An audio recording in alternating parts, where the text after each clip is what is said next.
Hi there, I'm Jody. My in-laws booked a luxury trip to Maui and left me behind to babysit a sister-in-law they barely tolerate.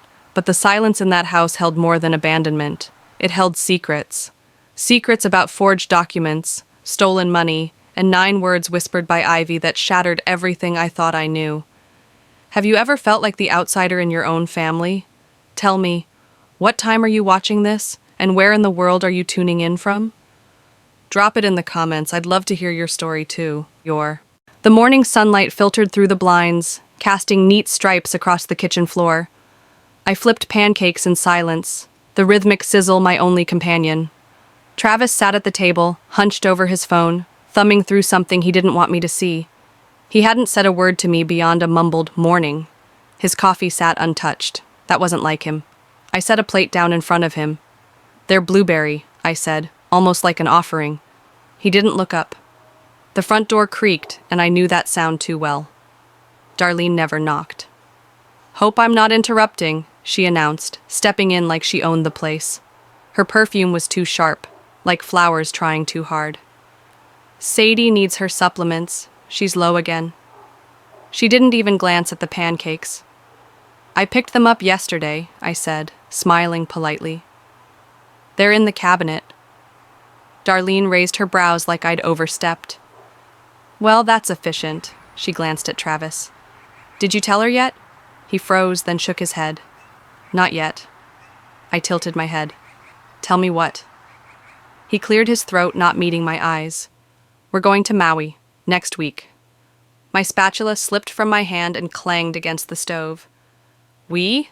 I asked, already knowing.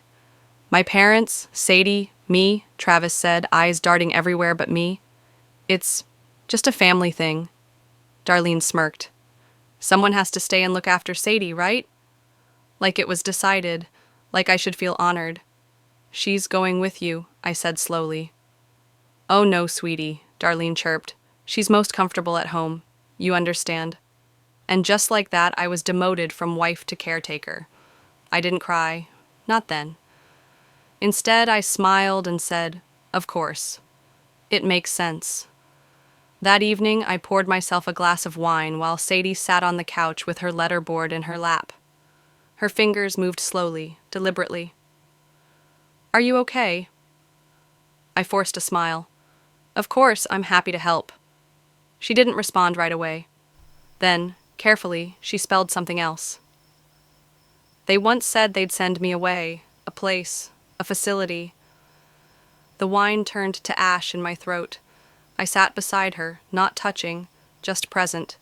When, before you, when I still tried to talk, I heard them. Her fingers trembled. She blinked slowly, and in that pause I saw something I hadn't before. Fear. Not the kind that flares and fades, the kind that settles, heavy, permanent. "They won't send you anywhere," I whispered. "Not while I'm here."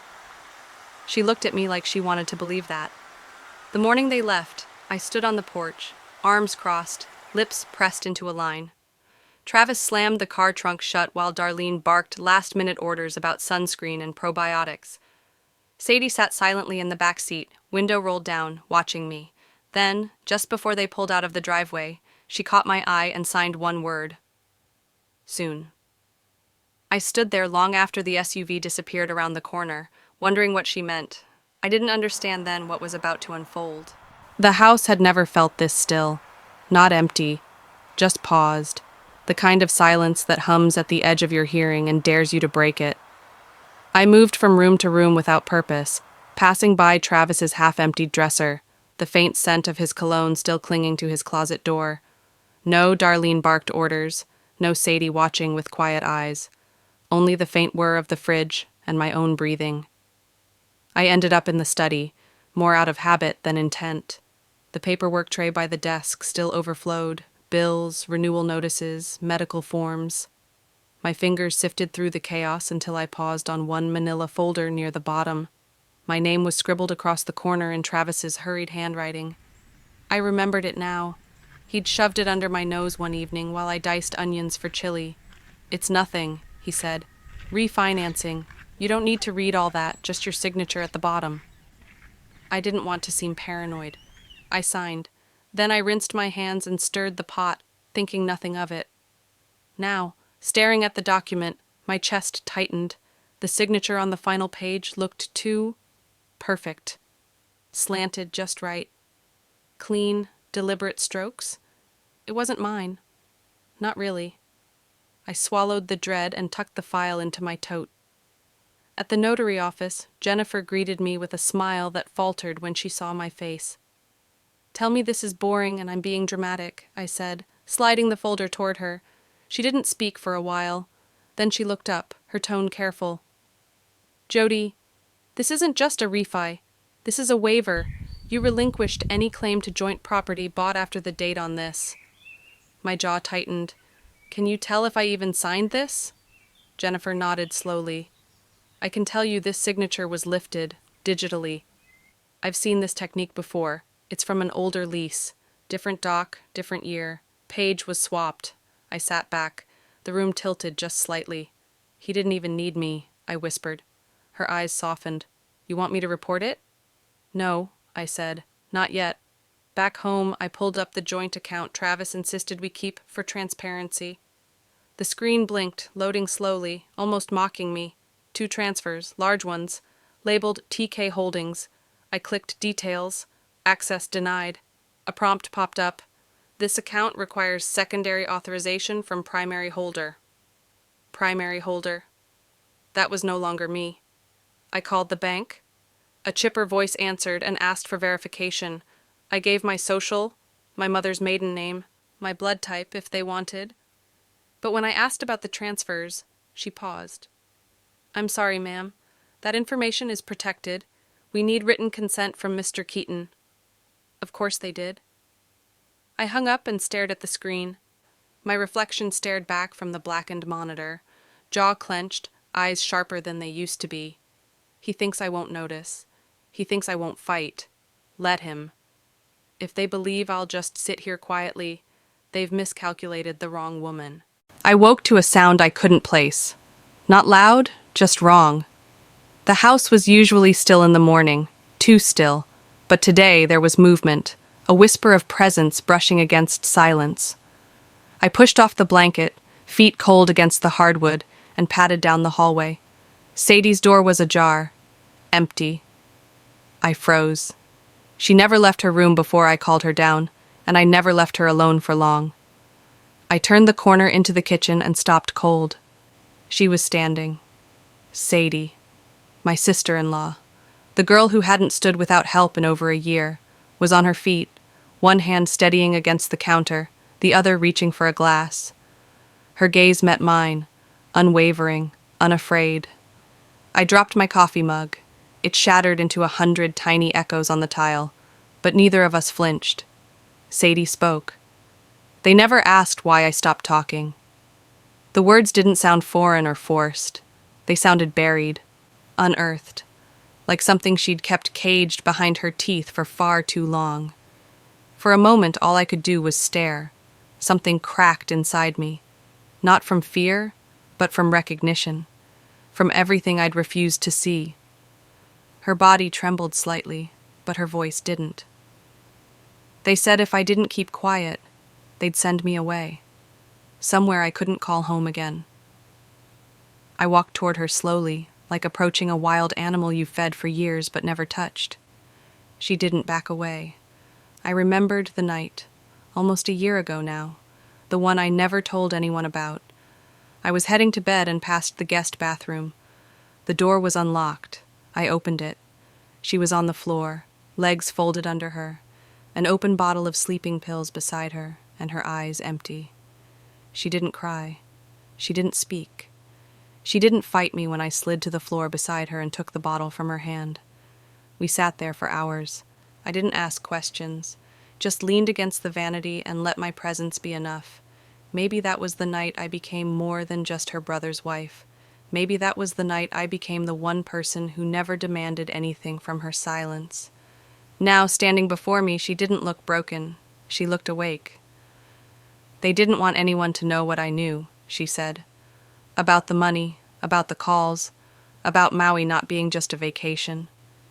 I didn't ask her to explain. I just nodded, My fists were clenched at my sides, nails digging into my palms, anchoring me in place. Sadie's face softened. "You don't have to protect me," I whispered.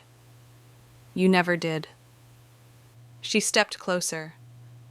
Her voice was steadier now than any I'd heard in this house in years. "They think I'm fragile, but I've watched everything, heard everything." The kettle hissed behind me. I turned, mechanically pouring water over the tea bag. Sadie's voice came behind me, calm, clear, and deliberate. "She's more of a mother than you ever were." I turned. She wasn't looking at me anymore. She was looking toward the front door. The house creaked in the kind of quiet that amplifies everything. Your breath, your doubts, the soft tap of your fingertip as you scroll through lies disguised as bank statements. I hadn't meant to dig tonight, but once the screen lit up, I couldn't stop. One name kept surfacing, J. Lockhart.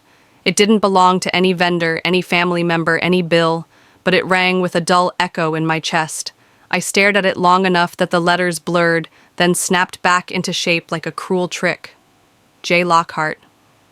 I closed the browser and opened a folder I hadn't touched in months. Old emails, scanned receipts, donation records from the shelter. A file labeled Jenna L. My breath caught. 3 years ago, I'd met her on a Tuesday, rain lashing against the side of the shelter, the kind that painted the world gray. Jenna had walked in with nothing but a soggy grocery bag and a look that said she'd stopped believing anyone would help. She didn't ask for pity, just safety. I gave her rides to job interviews, bought her groceries when she was too proud to accept cash. She once held my hand while I cried in the car about the miscarriage I hadn't told Travis about. "Some things," she said, "you have to survive for yourself." Back then, her gratitude had felt pure. Now I stared at her name, linked to thousands of dollars, withdrawn in steady increments, just under the threshold that triggers alerts. Each transaction had Travis's shadow behind it. I clicked over to her social media, palms sweating. There she was, barefoot on the beach, holding a cocktail, sunglasses reflecting the ocean. The caption read, "Maui mornings hit different." Travis was behind her in one of the photos, shirt unbuttoned, laughing at something off camera, like life hadn't just been twisted into a dagger and plunged into my spine. I didn't scream, didn't throw the laptop.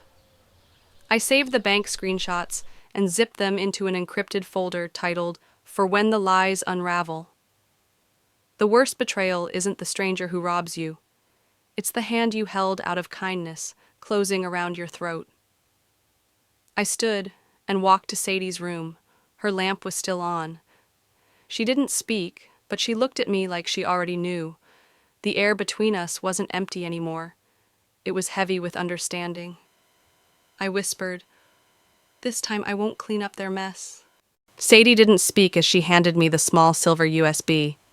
Her fingers trembled slightly, her eyes focused somewhere behind me, as if afraid of what she might see if she looked me in the face. "You need to hear it," she said. That was all. I didn't ask questions. I turned and walked to the study. The soft click of the door closing behind me felt heavier than usual. I plugged the drive in. There was no folder, just one file named Dinner, March 17.wav. I hesitated. Part of me already knew what I was about to hear, but knowing is different than feeling something burn through you. I hit play, clinking silverware, low laughter. Travis's voice. "It's best we file before she catches on.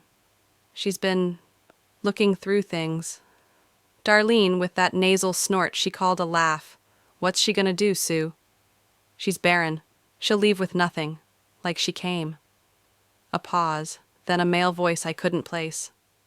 "So it's settled. No alimony, no assets, just get her out clean." I froze. The word echoed. Barren. I'd heard that word before, in hushed conversations with doctors, in pitying glances, in my own prayers whispered into bathroom tiles. But this time, it wasn't a diagnosis. It was a weapon. I remembered the hospital, 3 years ago, fluorescent lights, a nurse's hand on my shoulder, the monitor no longer blinking. And still, I had made dinner. Still, I'd smiled through holidays. Still, I'd been the good wife. I paused the audio. My hands were ice. Then I copied the file. Twice. One to an encrypted folder, one to a blank email draft. I opened a new notebook, its spine cracking for the first time. Title, Timeline. First entry, March 17th, audio. Confirmed conspiracy. Slur used, barren. I kept writing. Names, places, dates, every detail I could reconstruct from years of pretending not to notice. I wasn't unraveling. I was organizing. Later that night, I emailed a copy of the audio to the HR director of Travis's firm. No name, no message, just a subject line. Integrity matters, especially in leadership. I lit a candle, not for peace, but clarity. The wick flickered, casting long shadows against the wall. I didn't flinch. "You taught me silence," I whispered. "I'll teach you consequence." We didn't wait to be invited. Sadie and I walked through the grand entrance of the restaurant just as the sun dipped into the ocean, smearing orange across the waves. She wasn't in a wheelchair anymore. Her steps were steady beside mine, every inch of her radiating quiet defiance. I wore red, not the soft, forgiving kind, the kind that stains. "Table for two," I said, then nodded toward the group by the terrace. "Next to them." The host blinked. I saw the internal war behind his eyes, hospitality etiquette crashing into social tension. Then he nodded. We were seated within arm's reach of them. Travis looked up mid-toast. His glass froze inches from his lips. Darlene dropped her napkin. Jenna smiled too wide. "Well," I said, unfolding my napkin, "this must be the most expensive family reunion I've ever funded." Travis's jaw tightened. Darlene fumbled for her wine. Jenna coughed into her mimosa. I slid a folder across the table. "Joint account statements," I said. "Every dollar that paid for your flights, this dinner, her room," I looked at Jenna, "came from my savings." "No, that's—" Travis started, but stopped when I pulled out the receipts. All of them. Itemized, highlighted, dated. "You didn't even bother to change the card on file," I said. "You just assumed I wouldn't notice or wouldn't fight." Jenna stood abruptly. "I didn't know he—" "Oh, I'm not here for you," I said. "This isn't your punishment. It's your preview." The restaurant had gone still. Diners were no longer eating. A server stopped mid-pour. Then Sadie, without a word, reached into her small purse and placed her phone on the table. She hit play. Voices crackled into the air. Travis's, unmistakably smug. "We ditched the barren one before she gets suspicious." Then Darlene. "She's dumb enough to think she still matters." Jenna's laugh, sharp, fake, echoing over a sea breeze. A gasp from behind us. Silverware clattered. "Turn that off," Travis hissed. "Too late," I said. "It's already been emailed, and archived, and filed." Darlene's face lost all color. She gripped her glass as if it might save her.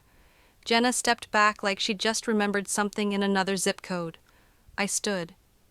"You didn't just spend my money," I said, voice level. "You spent my trust, my years, and now you've just gone public." Sadie rose beside me. Together we turned our backs on their stunned silence. Behind us, someone's phone clicked. Another caught the moment on video. I didn't care. I glanced once over my shoulder. "This dinner," I said, "it's the last you'll ever forget."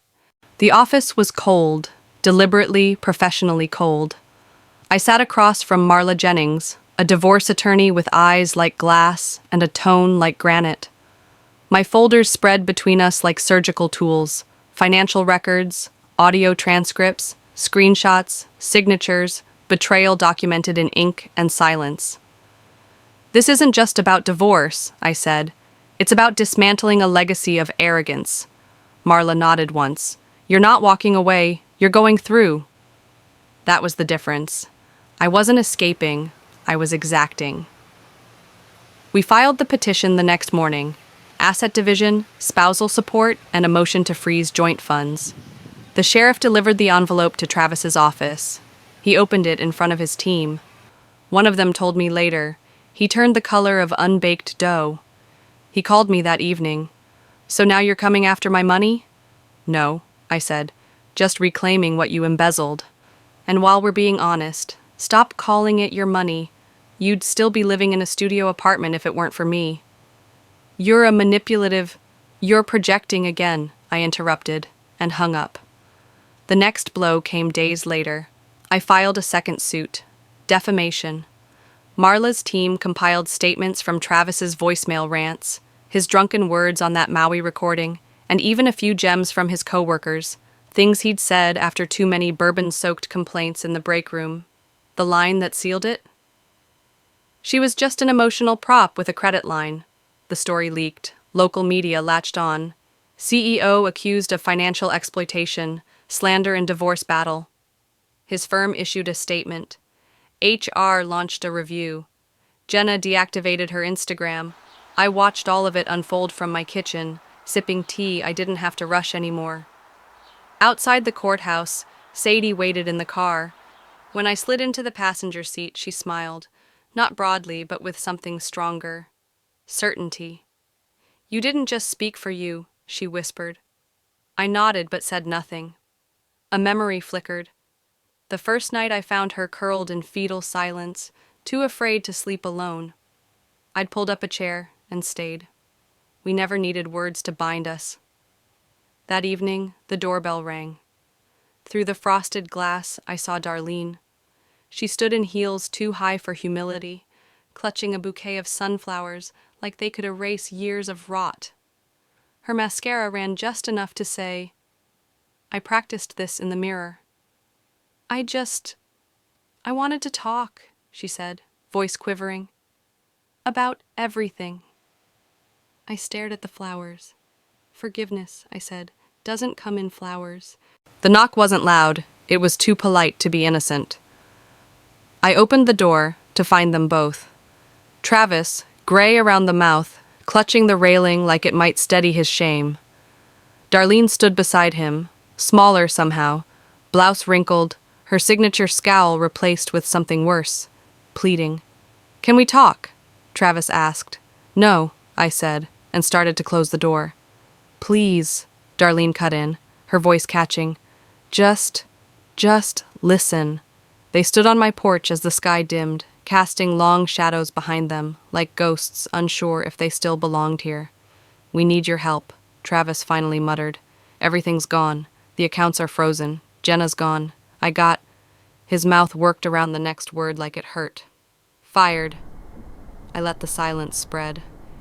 Sadie was behind me, barefoot on the hardwood, arms crossed. I didn't have to look to feel her.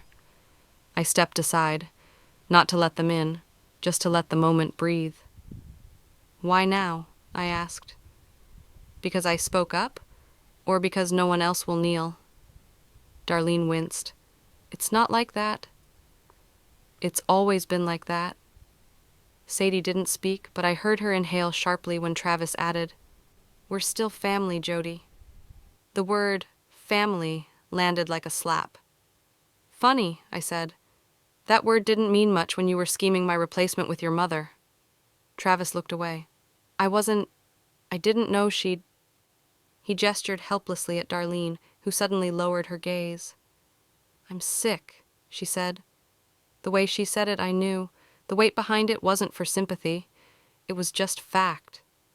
"Stage 3, she continued, "pancreatic, the kind that moves faster than regret." Sadie's mouth opened. I turned to her. Her eyes searched mine for instruction. "You think that earns your place back here?" I asked. "No," Darlene said, "but dying alone is worse than your silence." That one stung. She was good with guilt. Always had been. I let it hang. Then I stepped inside and came back with a yellow legal pad and a manila envelope. "Here's a list of hospice numbers," I said, "and a pro bono legal clinic that'll help you with the paperwork. This is all the help I'm offering, from me, ever again." She blinked fast. Travis looked like he'd aged 5 years on my porch. "And don't come back," Sadie added quietly, her voice even. "She already gave you more than you deserve." I closed the door. The sound echoed louder than I'd intended. We stood in the entryway for a long moment. "Do you feel better now?" Sadie finally asked. "Not better," I said, "but lighter." She nodded. Outside, their footsteps faded, but some knocks still echo long after you close the door. The morning light was softer than usual, as if the sky itself had finally exhaled. I sat at the kitchen table, fingers curled around a coffee mug that had long gone cold. I didn't drink it. I didn't need to. The house was quiet, but not the kind of silence that used to eat me alive. This one felt earned. Outside, Sadie was barefoot in the backyard, coaxing a laugh from the wind. It startled me at first, her laugh, so effortless, so real. That was new. I stood by the window and watched her spin, arms out like wings. The same girl who once barely spoke now danced in her own name. I returned to the table and opened a drawer I hadn't touched in weeks. Inside was a letter, folded twice, creased with hesitation, addressed to Travis but never sent. I unfolded it.